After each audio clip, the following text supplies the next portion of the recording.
Hi tears, வணக்கம். இன்னைக்கு வந்து எனக்கு கிராஜுவேஷன். காலேஜ்னு யோசிக்கும் பெருசாக ஒன்றும் சொல்கிறதுக்கு மாதிரி இல்லை. கிராஜுவேஷனே வந்துட்டு கட்டின காசுக்கு வந்துட்டு வேஸ்ட்டாக போயிடக்கூடாது. பேரண்ட்ஸ் வந்துட்டு நம்மளை கஷ்டப்பட்டு படிக்க வச்சுருக்காங்க, நம்ம பொண்ணு ஒரு டிகிரி ஆக்கியிருக்கோம் அப்படின்னு அவங்களுக்கும் ஒரு கான்ஃபிடன்ஸ் வரணும், நம்மளும் நல்லா படிச்சிருக்கோம் அப்படின்னு நமக்கு ஒரு கான்ஃபிடன்ஸ் வரணும். அப்படின்றதுக்காக மட்டும்தான் நான் கிராஜுவேஷனுக்கே போகிறேன். எனக்கு வந்து பயங்கரமாக ஸ்வெட் ஆகும். எப்பயுமே நார்மலாக இப்படி உட்காந்துருக்கும் போதே பயங்கரமாக ஸ்வெட் ஆகும். அதனால் வந்துட்டு எப்பவுமே எங்கேயாவது ஃபங்க்ஷன் போகிறேன், இந்த மாதிரி ஒரு ஹாஃப் டே ஃபுல் டே எனக்கு அங்கே தான் ஸ்பெண்ட் ஆக போகுது அப்படின்னா வந்து காலைல வந்துட்டு ஐஸ் ஃபேஷியல் பண்ணிட்டு போயிடுவேன். எனக்கு வந்து அது நல்லா கொஞ்சம் நேரம் ஒரு 4 to 5 hours வந்து கொஞ்சம் வேர்க்காமல் இருக்கும். மேக்கப் போட்டாலும் அது கொஞ்ச நேரம் நிற்கும். அதனால் வந்துட்டு ஃபஸ்ட்டு ஐஸ் ஃபேஷியல் பண்ணிடலாம். அதுக்கு வந்து அந்த ஐஸ் ஃபேஷியல் பண்ணுற ட்ரேவே இருக்குது, ஆனால் அது என் தங்கச்சியோடது. நான் எடுத்தேன்னு வச்சுக்கோங்களேன், தேய் மாதிரி கற்றுவான். அதனால வந்து நம்ம அதை எடுக்க போகிறதில்ல.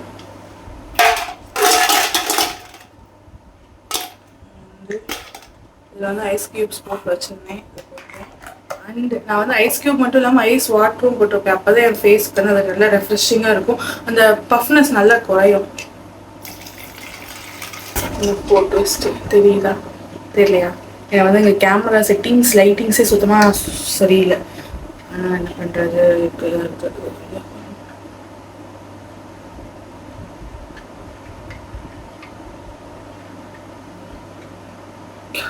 இந்த ஏஸ்தட்டிக்கான பவுல்ஸ், ஏஸ்தட்டிக்கான இதெல்லாம் எதிர்பார்க்கக்கூடாது.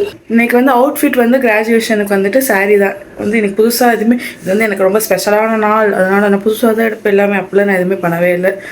ஏற்கனவே கட்டின ஒரு சாரீ, அதை வந்துட்டு அதுக்கேற்ற மாதிரி ஜுவல்ஸ் எல்லாமே ஏற்கனவே இருந்தது, அது எல்லாமே எடுத்து மட்டும்தான் நான் எடுத்து வச்சுருக்கேன். அவ்வளோதான். மற்றபடி ஸ்பெஷலாக நான் இதுக்குன்னு எதுவுமே பண்ணவே கிடையாது. ஏற்கனவே போட்ட சாரீ எனக்கு வந்து கட்டப்போகிறோம். அது எனக்கு சேலை கட்ட தெரியாது, ஆனால் எங்கள் மம்மி தான் வந்து எனக்கு கட்டி கொடுக்க போகிறாங்க. அதனால் சேலையெல்லாம் கட்டி முடிச்சக்கப்புறம் உங்களை வந்து ப்ராப்பராக மைக்கோடு வந்து உங்களை பார்க்குறேன். சாரீ கட்டி முடிச்சாச்சு. அதுக்கு வந்து நம்ம லைட்டாக makeup. First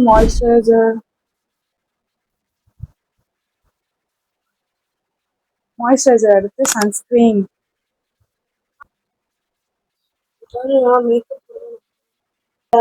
last 6 to 8 months இந்த ஸ்கின் கேரை பற்றி ஓரளவுக்கு பேசிக்கான ஐடியாவே தெரிய ஆரம்பிச்சிச்சு. அது என் தங்கச்சிக்கு அப்பப்போ சொல்லுவேன், நான் கேட்க மாட்டான். நம்ம சிஸ்டர்ஸ்லாம் அப்படிதானே, நம்ம அக்காவுக்கு பட்டதை வந்து சொல்லி கொடுப்போம், கேட்க மாட்டாங்க, பட்டு தான் சொல்லுவாங்க. அதனால இன்னையில இருந்து மட்டும்தான் இந்த ப்ராடக்ட்ஸ்லாம், நாளையில இருந்து எங்க மம்மி செய்யற ப்ராடக்ட்ஸ் நான் யூஸ் பண்ண போறேன். எங்க mummy shampoo, conditioner, hair oil, hair pack, face pack, body pack, lip balm, lipstick எல்லாமே எனக்கு செஞ்சு தர சொல்றாங்க. அதனால வந்து நாளையில அதை தான் நான் யூஸ் பண்ணுவேன். இதுக்கு மாதிரி வாங்கின வேஸ்டா போயிடக்கூடாது, இதை யூஸ் பண்ணிட்டு. இப்போ நெக்ஸ்ட் என்ன பண்ணணும், இப்போ பாருங்க எல்லாத்தையும் சேர்ந்து ஒரு கலவையா போன அடிப்பேன் பாருங்க. இது வந்து ஃபவுண்டேஷன் என் ஷேடு கிடையாது, கன்சீலர் என் ஷேடு கிடையாது, பிபி கிரீம் என் ஷேட் கிடையாது. ஆனா இப்போ இது எல்லாத்தையும் சேர்ந்து ஒரு கலவையா அடிச்சு போறேன்னு வச்சுக்கோங்க, மூஞ்சி சூப்பராயிரும். எக்ஸ்கியூஸ் மீ தியா, எனக்கு உன்னோட பான்ஸ் தெரியா? இல்ல இங்கதான் இருக்கு. எடுத்துட்டா செட்டில் ஆகி உட்காந்துருக்கேன். நானும் கிராஜுவேஷன் போறேன், நானும் கிளம்பலாமா? அவரும் கிராஜுவேஷனுக்கு வராதான், ஆனா நான் தானே மெயின் கேரக்டர்.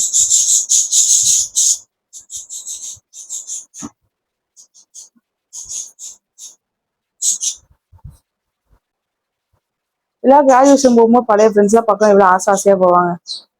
என்னத்தியா, நான் யாரையுமே பாத்துடவே கூடாது, சத்தம்லாம் போய் சத்தம்லாம் வாங்கிட்டு வந்துடும்னு. ஒரு நிமிஷம், நான் தப்பா அப்புறம் அடிச்சிருவேன். நைட்டுலாம் இந்த லவ் பேர்ட்ஸ் எனக்கு தூங்கவே இல்லை, கீச் கீச் கீச் கீச்சுன்னு கத்திக்கிட்டே இருந்தாங்க.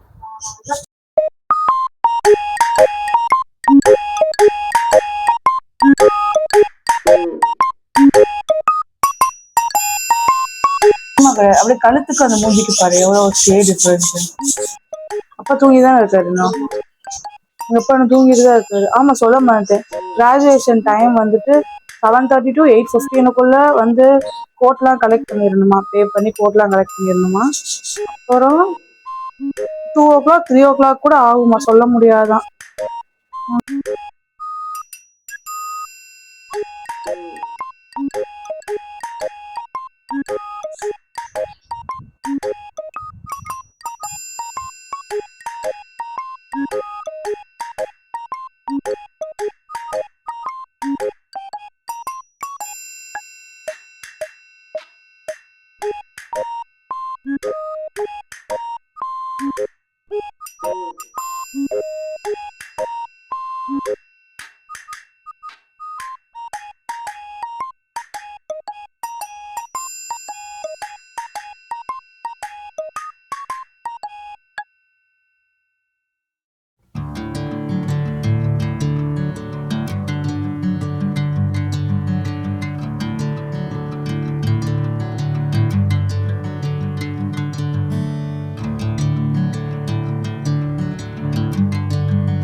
கிராஜுவேஷனுக்கு வந்து காலேஜ் படினா ஃபுல்லாக vlog எடுக்க முடியல. ஏன்னா வந்துட்டு ஃபோன் எடுக்கக்கூடாது, ஃபோன் பேசக்கூடாது அப்படின்னு சொல்லிட்டே இருந்தாங்க.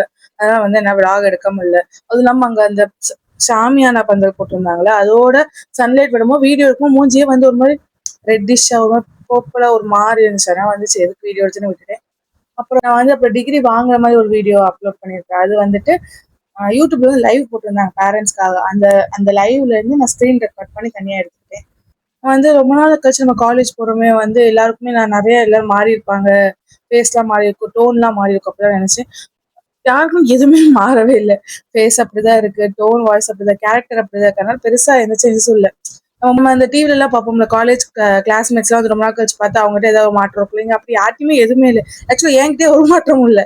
அதனால வந்துட்டு போனோம், உட்காந்து ஒரே பிளேஸ் ரோல் நம்பர் போட்டு சீட்ல உட்காந்து பக்கத்துல இருக்கவங்க வந்து வேன்னு பேசிட்டு இருந்தேன். அப்புறம் வேன்னு உட்காந்து இருந்தேன், கொஞ்சம் லைவ் பார்த்துட்டு இருந்தேன், அந்த மாதிரி பண்ணிட்டு இருந்தேன். அப்புறம் எங்க டைம் வந்ததுக்கப்புறம் இப்போ கிராஜுவேஷன் கரெக்டாக 9 o'clock உள்ள போசாங்க. நான் 8:45 உள்ள போயிட்டேன். போனக்கப்புறம் வந்து ஆம், ஒரு 11:45 இல்லை 11:45 கூட இல்லை, 12:30 அதுக்கிட்ட வந்து டிகிரி கொடுத்தாங்கன்னு நினைக்கிறேன். நான் கரெக்டாக டைம் பார்க்கறேன்.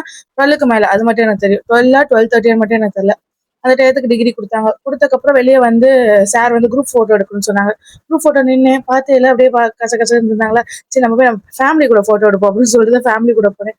அங்கே போனால் அப்போ லேட் ஆயிடுச்சு. வாங்க நான் நினச்சேன் அங்கே போய் நம்ம வந்து அவங்க கூட ஃபோட்டோ எடுத்துட்டு இவங்ககிட்ட வந்து சொல்லிட்டு போகலாம் அப்படின்னு நான் நினச்சேன். கடைசியில் பார்த்தா எங்கள் அப்பா லேட் ஆயிடுச்சு, வாங்க போகலாம் அப்படின்ட்டாரு. சரி என்னத்த சொல்லிட்டு அப்படின்னு அப்படியே அப்படியே கிளம்பி வந்துட்டு வரும்போது பயங்கரமான வெயில். அப்படியே எங்க அம்மாட்ட பிட்ட போட்டு நான் வந்து ரோஸ் மில்க் வாங்கி குடிச்சிட்டேன். இருந்தாலும் வந்துட்டு என்ன வெயில் தாங்க முடியல, அடிச்சு போட்ட மாதிரி ஒரு தூக்கம். கரெக்டா 2:15 வீட்டுக்கு வந்துட்டு 2:30 சாப்பிட்டுட்டோம். அம்மா வந்து வேகமா ஹோட்டல்ல போய் சாப்பிட்றதா ஒரு பிளான் பண்ணி வச்சிருந்தோம். அதையும் போய் ஹோட்டல்ல சாப்பிடலாம் அப்படின்ற மாதிரி நினைச்சு வச்சிருந்தோம். கடைசியில பார்த்தா ஆல் பிளான் டோட்டல் சேஞ்ச். வீட்டுல வந்து சாப்பிட்ற மாதிரி இருந்துச்சு. வீட்டுல வந்து சாப்பிட்டோடனே வந்துட்டு சரியான தூக்கம். இப்பதான் மணி என்னது 6 மணி, அப்போ 5 மணிக்கு தான் எந்திரிச்சோம். எந்திரிச்சு எங்க அம்மா ஹார்லிக்ஸ் போட்டு கொடுத்தாங்க, அதை குடிச்சிட்டு லக்கிக்கெல்லாம் ஃபுட்டு வச்சுட்டு இப்போ வந்து நாங்க ஜனநாயகன் மூவி போறோம். ஃபர்ஸ்ட் வந்துட்டு போவேணாம் அப்படின்னு நினைச்சோம். அதுக்கப்புறம் வந்து என்ன நினைச்சா எங்க அப்பா தெரியல, நான் வந்து டிக்கெட்டுக்கு சொல்லிட்டேன், நீங்க வந்து வாங்க போலாம் அப்படின்ட்டாரு. ஓகே பேசிட்டு இருக்கும்போது வந்து ஃபோன்ல ஸ்டோரேஜ் ஃபுல் ஆயிடுச்சு, டக்குன்னு சொல்லிட்டு போயிடுறேன். மூவி வந்து என் தங்கச்சி தான் போலான்னு சொன்னா, அதனால ஜனநாயகம் மூவிக்கு போறோம். ஒரு எல்லாருக்குமே வீட்டில் ரொம்ப ஹெக்டிக்கா போயிட்டு இருக்கு. தியாக்கு காலேஜ் ஹெக்டிக், எனக்கும் ஹெக்டிக், அம்மாக்கும் ஹெக்டிக், அப்பாவுக்கும் ஹெக்டிக், 4 பேருமே வந்து ரொம்ப ஸ்ட்ரெஸ்ஸா இருக்கும். சரி ஒரு 3 hours எதையும் யோசிக்காம மூவிஸ்ல மட்டும் கான்சென்ட்ரேட் பண்ணி நம்ம பார்ப்போம் அப்படின்னு சொல்லிட்டு ரிலாக்ஸேஷனுக்காக தான் மூவிக்கு போறோம். இதுதான் நான் சொல்ல வந்தது. ஸ்டோரேஜ் ஃபுல்லா ஆயிராது, இப்ப வாங்க கிளம்பலாம்.